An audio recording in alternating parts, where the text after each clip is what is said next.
No princípio havia apenas o vazio, um abismo sem forma, envolto em escuridão. Mas Deus estava lá, soberano, eterno, pronto para transformar o caos em beleza.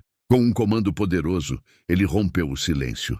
Haja luz! E a luz surgiu, rasgando as trevas como um pincel divino, traçando os primeiros contornos de um quadro eterno. Assim começou a criação, uma sinfonia de poder e propósito, onde cada nota era entoada pela voz de Deus. Essa história não é apenas sobre o início do mundo, mas sobre o Deus que dá sentido a tudo, convidando cada pessoa a enxergar sua vida como parte de um plano maior. No primeiro dia, Deus separou a luz das trevas, chamando a luz de dia e as trevas de noite. Esse ato inicial ensina que Deus traz clareza onde há confusão, ordem onde há caos. Ele não apenas criou a luz, mas deu a ela um propósito, um nome, uma função. Assim como ele organiza o universo, ele deseja trazer direção às nossas vidas, ensinando-nos a distinguir o certo do errado, a luz da escuridão. No segundo dia, Deus olhou para o vazio aquoso e disse: haja um firmamento no meio das águas. E o céu nasceu, uma vasta extensão azul, separando as águas de cima das águas de baixo. O firmamento, chamado céus, era mais do que um cenário. Era a prova de que Deus estabelece limites e propósitos. Essa separação nos lembra que, em nossas vidas, Deus também coloca barreiras para nos proteger e guiar, como um pai que ensina o filho a caminhar no caminho certo. No terceiro dia, a voz de Deus ecoou novamente. Ajuntem-se as águas debaixo do céu num só lugar, e apareça a terra seca. E assim foi. A terra emergiu firme e sólida, enquanto as águas se reuniram em mares. Então, Deus acrescentou vida à terra.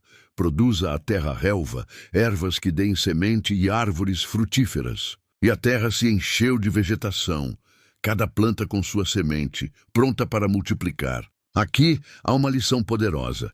Deus cria com propósito, e cada criação carrega em si o potencial para crescer e frutificar.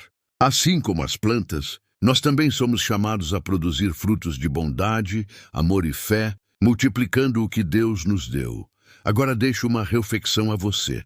A criação do mundo nos ensina sobre intencionalidade. Cada dia da criação mostra que Deus não age por acaso. Ele planeja, nomeia e avalia sua obra, dizendo: e viu Deus que era bom. Isso nos desafia a viver com propósito, avaliando nossas ações e buscando alinhá-las com os planos de Deus. Pergunte a si mesmo: o que estou produzindo com os dons que recebi? Minha vida reflete a ordem e a beleza que Deus criou? No quarto dia, Deus voltou sua atenção ao céu.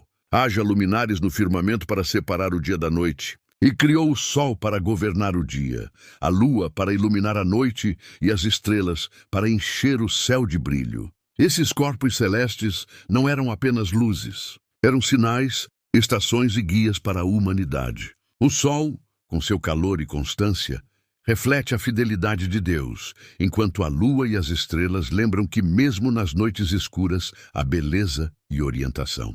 Essa criação nos convida a confiar que Deus ilumina nossos caminhos, mesmo quando enfrentamos incertezas. A narrativa até aqui revela um Deus que trabalha com ordem e beleza, transformando o caos em um mundo harmonioso. Cada dia da criação é um convite para reconhecermos sua soberania e nosso lugar em seu plano. O universo não é um acidente, mas uma obra-prima, desenhada por um Criador que nos ama e nos chama a viver com propósito.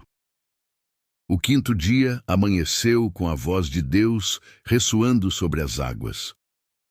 Produzam as águas enxames de seres viventes e voem as aves sobre a terra. E o mundo ganhou vida em abundância.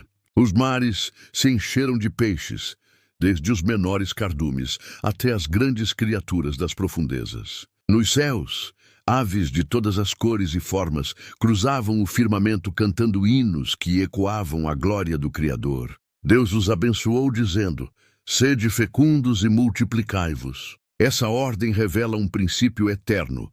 A vida criada por Deus é dinâmica, destinada a crescer e se espalhar. Essa explosão de vida nos oceanos e céus traz uma mensagem clara: Deus ama a diversidade e a abundância. Cada criatura, com sua forma única, reflete a criatividade infinita do Criador. Assim como Ele encheu os mares e o céu, Ele deseja encher nossas vidas com propósito, alegria e impacto. A ordem de multiplicar não é apenas biológica. É um chamado para espalharmos amor, esperança e fé onde quer que estejamos.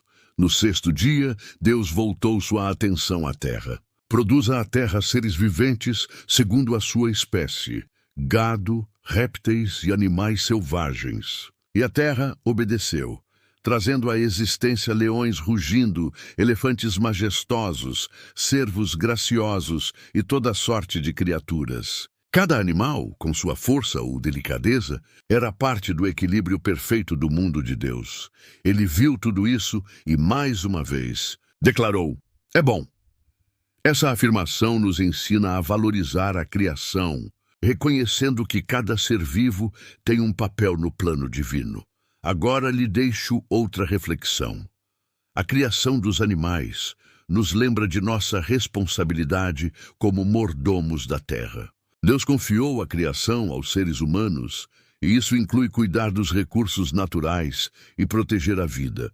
Em um mundo onde o meio ambiente sofre, essa história nos desafia a perguntar: como posso honrar a criação de Deus com minhas escolhas diárias? Estou sendo um bom administrador do que Ele me confiou, mas o sexto dia ainda reservava o ápice da criação. Deus disse: "Façamos o homem à nossa imagem, conforme a nossa semelhança."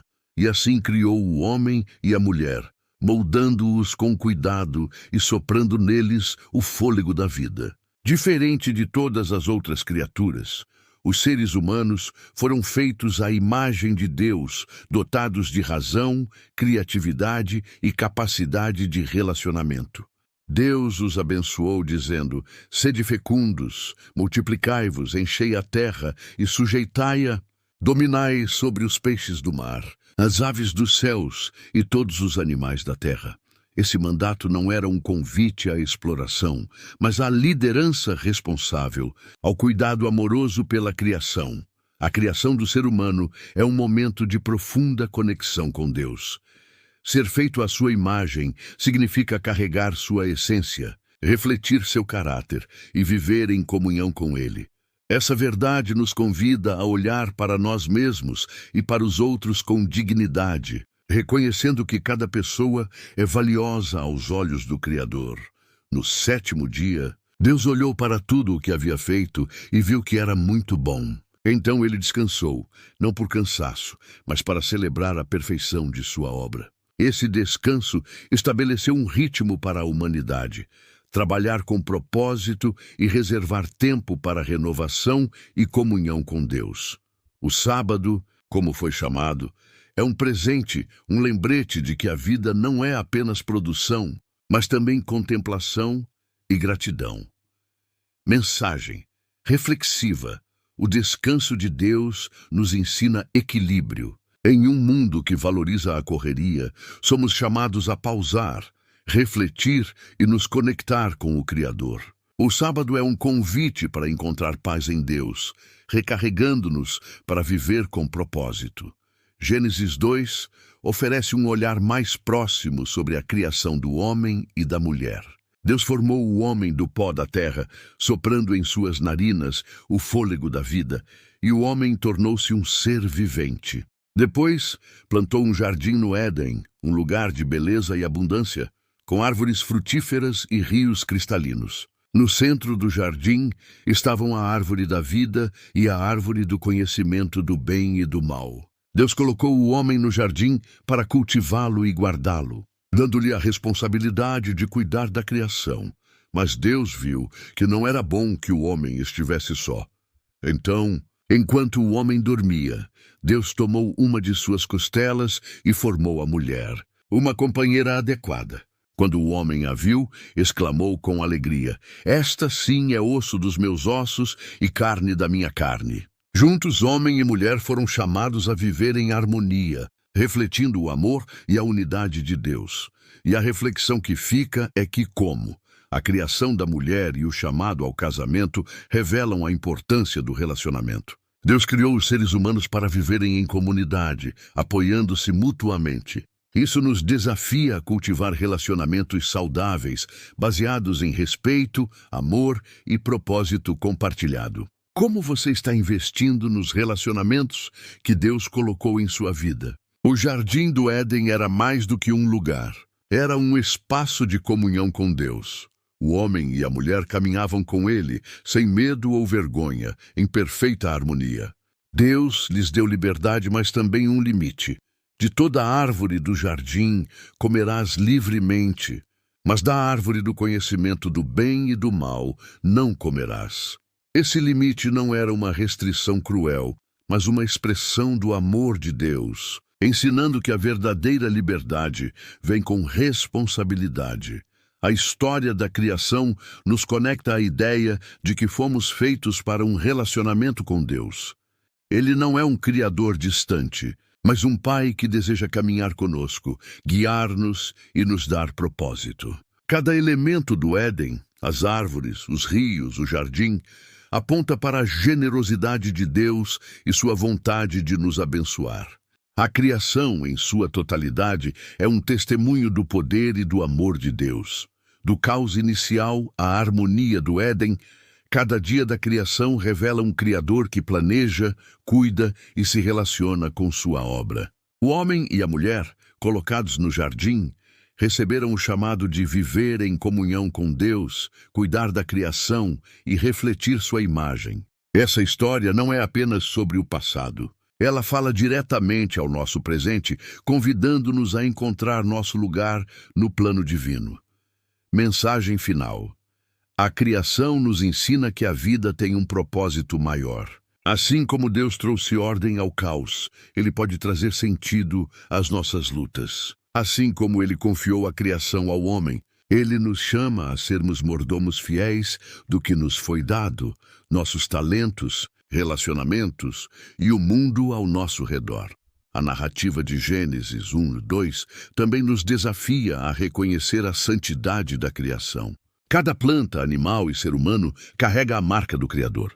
Isso nos convida a tratar a natureza com respeito, a valorizar a vida e a buscar a justiça em nossas interações. Em um mundo marcado por destruição e divisão, a história da criação nos chama a ser agentes de restauração, refletindo o amor e a ordem de Deus. Momento educacional final. A criação nos ensina sobre gratidão. Deus não precisava criar um mundo tão belo, mas Ele o fez por amor. Quando olhamos para o sol, as estrelas, as montanhas, ou até mesmo para as pessoas ao nosso redor, somos lembrados de sua bondade. Pratique a gratidão hoje. Observe a criação ao seu redor e agradeça a Deus por sua obra.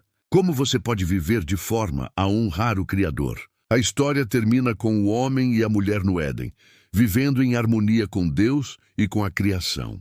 Embora saibamos que o